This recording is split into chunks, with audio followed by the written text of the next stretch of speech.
Morning everyone. तो हमने start की थी संधि, ठीक है। तो संधि के फर्स्ट पार्ट में हमने कर ली थी स्वर संधि, ठीक है। तो संधि होती क्या है? संधि होती है ज्वाइनिंग, ठीक है, मतलब जोड़ना, ठीक है। तो संधि के थे तीन भेद, एक स्वर संधि, व्यंजन संधि और विसर्ग संधि। तो स्वर संधि हमने फर्स्ट पार्ट में कर लिया। आज हम करेंगे व्यंजन संधि और विसर्ग संधि।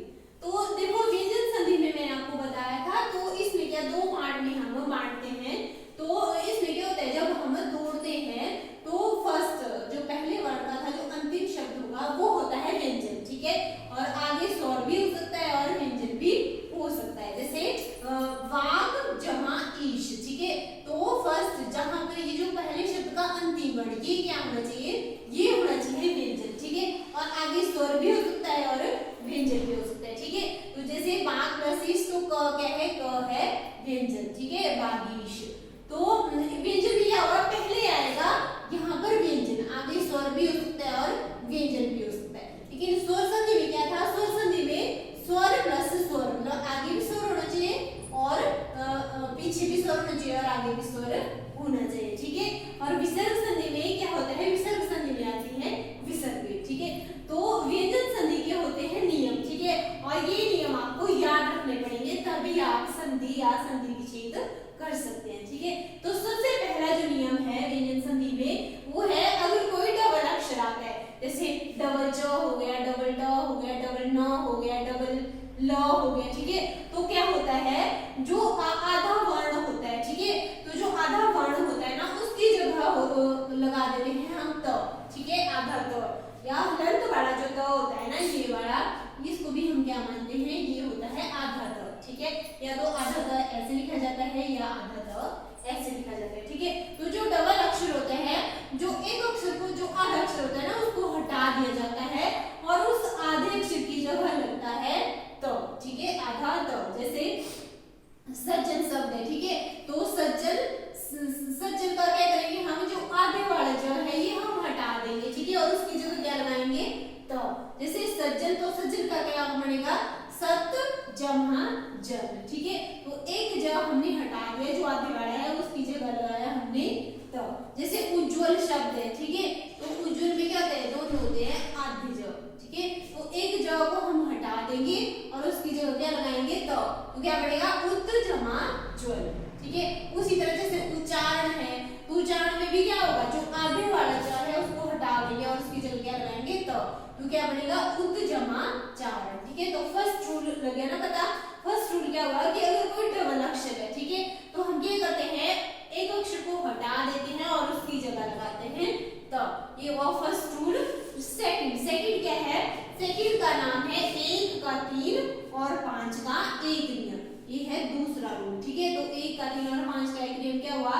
जैसे हमारी जो वर्णमाला होती है, जो हमारे स्पर्श व्यंजन है, स्पर्श व्यंजन कहां से कहां तक होते हैं? ये होते हैं क से लेकर म तक, ठीक है। तो इसमें चलता है ये रूल। जैसे ये जो फर्स्ट वाली लाइन है क च ट, ये इसको नाम दे दिया हमने 1, जो सेकंड वाली है ख वाली, इसको दे दिया 2, और जो ग वाली है इसको 3, घ वाली 4 और म वाली 5, ठीक है। तो इसमें 1 का 3 और 5 का 1 क्या हुआ? जो इसमें मेन रोल है फर्स्ट लाइन का, थर्ड लाइन का और फिफ्थ लाइन का, ठीक है। ये जो दूसरी लाइन है और चौथी, इसका कोई रोल नहीं होता है। तो ये है क्या नियम? जो तीसरी लाइन है, मतलब जो ग है वो किस में बदलेगा? क में। या जो ज है वो किस में बदलेगा? च में। या ङ है वो ड है, सॉरी, ये किस में बदलेगा? ट में। तो मतलब जो तीसरी जो लाइन है ना, ये बदलेगी जो फर्स्ट लाइन है उससे, और जो पंचमी लाइन है ग न ण, ये वाली जो लाइन है ये भी बदलेगी फर्स्ट वाली लाइन से, ठीक है। ये जो वर्ण है, जैसे म है वो किस में बदलेगा? प में। जो दूसरी लाइन है और जो पंचमी लाइन है वो बदलती है पहली लाइन से, ठीक है। जैसे ना जगदीश शब्द है, जगदीश, तो थोड़े जो द है बीच वाले में संधि में, ठीक है। तो द देखो, द कहां पर है? ये है तीसरी लाइन में, ठीक है। तो दो द को हम बदलेंगे फर्स्ट लाइन से, तो द के सामने क्या है? त। तो क्या बनेगा इसका? जगत जमा ईश, द को बदला हमने त में, ठीक है। जैसे वागीश है, तो ग देखो, ग में, ग के सामने कौन सी है फर्स्ट लाइन? ख, तो इसका क्या होगा? बाग जमा ईश। वैसे ही वांगमय है, तो अंग देखो, अंग के सामने क्या है? क, ठीक है। तो उसका क्या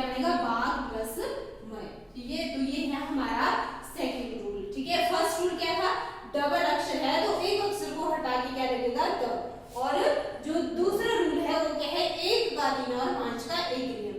मतलब ये नियम का नाम है, लेकिन बदला किससे? तीसरी और जो पांचवी लाइन है वो बदलती है फर्स्ट लाइन से। सिर्फ ये नाम दिया है एक का तीन, ठीक है, एक का तीन या पांच का एक नियम। मतलब जो तीसरी लाइन है और जो पांचवी लाइन है वो बदलेगी फर्स्ट लाइन से, ठीक है। अब देखो तीसरा रूल क्या है। तो जो तीसरा जो नियम है वो है कि अगर बीच में आधा त आता है, ठीक है, अगर आधा त आता है तो वो बदलता है द से, ठीक है। जैसे उत्थान शब्द है, ठीक है, तो उत्थान तो बीच में क्या आ रहा है? आधा त आ रहा है, तो त को किससे बदलना है? ये बदलना है द से। जैसे उत की जगह आधे त की जगह हम क्या लगाएंगे? द, तो क्या बनेगा इसका? उद जमा थान, ठीक है। वैसे ही उत्सव शब्द है, ठीक है, तो उत्सव शब्द है तो आधा त को मैंने क्या बताया आपको? द से बदलना है, तो क्या बनेगा? उद जमा सब, ठीक है। वैसे ही सत्कर्म है तो त किसे बदलना है? द में, क्या बन जाएगा इसका? सद जमा कर्म। या उत्तम है तो त को किस में बदलना है? द में, तो उद जमा तम, ठीक है। तो ये है आपका तीसरा रूल, ठीक है। फिर चौथा देखो, अगर अंग की बिंदी, ठीक है, अगर अंग की बिंदी कौन सी हुई? जो ऊपर लगती है बिंदी, ठीक है, ये हुई अंग की बिंदी। तो अंग की बिंदी को बदला जाता है म में, ठीक है। अंग की बिंदी ये वाली, ठीक है, तो इसको अगर ये अंग की बिंदी है तो उसको बदलते हैं म में, ठीक है, आधा म में। जैसे संवाद है, ठीक है, स के ऊपर जो बिंदी है ना, इसको हम किस में बदलेंगे? म में, तो क्या बन जाएगा इसका? सम जमा वाद। या चंचल शब्द है, चंचल के ऊपर च के ऊपर है बिंदी ना, तो आगे क्या बनेगा इसका? चम जमा चल। यक्ष संक्षेप है, स के ऊपर है बिंदी, तो आगे क्या बन जाएगा इसका? बिंदी की जगह हम क्या लगाएंगे? म, तो शम जमा क्षेप। ये था आपका चौथा नियम, ठीक है। तो और पांचवा नियम है, अगर ष्ठ होता है, ठीक है, अगर ष्ठ होता है तो वो बदलता है स्थ में, ठीक है। जैसे युधिष्ठिर, तो युधिष्ठिर तो ष्ठ है ना इधर स्थि, तो इसको हम किस में बदलेंगे? स्थि। क्या बन जाएगा? युधि प्लस स्थि, ठीक है। और अनुष्ठान, तो ष्ठ को किस में बदलना है? स्थ में, तो क्या बन जाएगा इसका? अनु जमा स्थान, ठीक है। ये हो गया आपका पांचवा नियम। और छठा नियम क्या है कि अगर अंग की बिंदी के साथ आधा स आता है, ठीक है, अगर अंग की बिंदी भी है और साथ में क्या आधा स भी है, तब भी हम किस में बदलेंगे? ये बदलता है आधे म में। कैसे? देखो संस्कार, तो अंग की बिंदी भी है और साथ में क्या आधा स भी है, ठीक है, तो इसको भी हम किस में बदलेंगे? म में, तो क्या बन जाएगा इसका? सम जमा कार।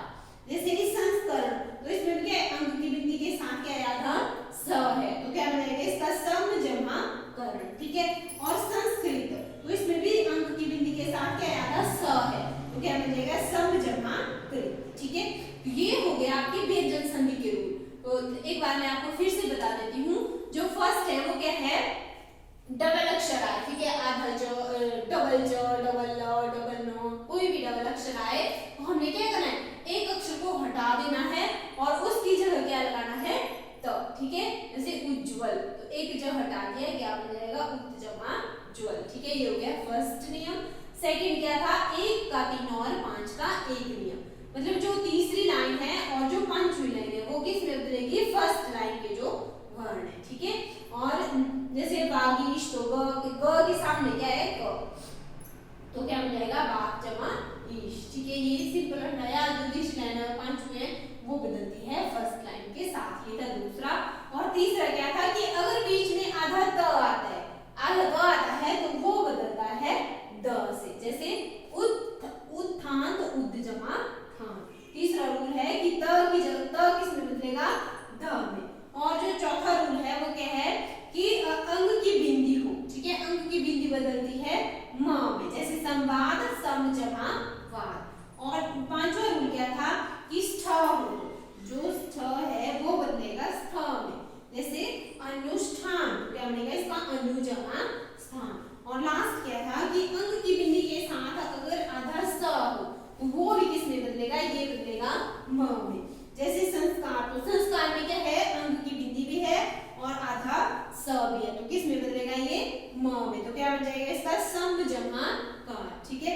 वैसे ही संस्करण है तो इसमें भी अंग की बिंदी के साथ क्या है? आधा स है, तो इसकी जगह हम क्या लगाएंगे? म, क्या बन जाएगा इसका? सम जमा करण, ठीक है।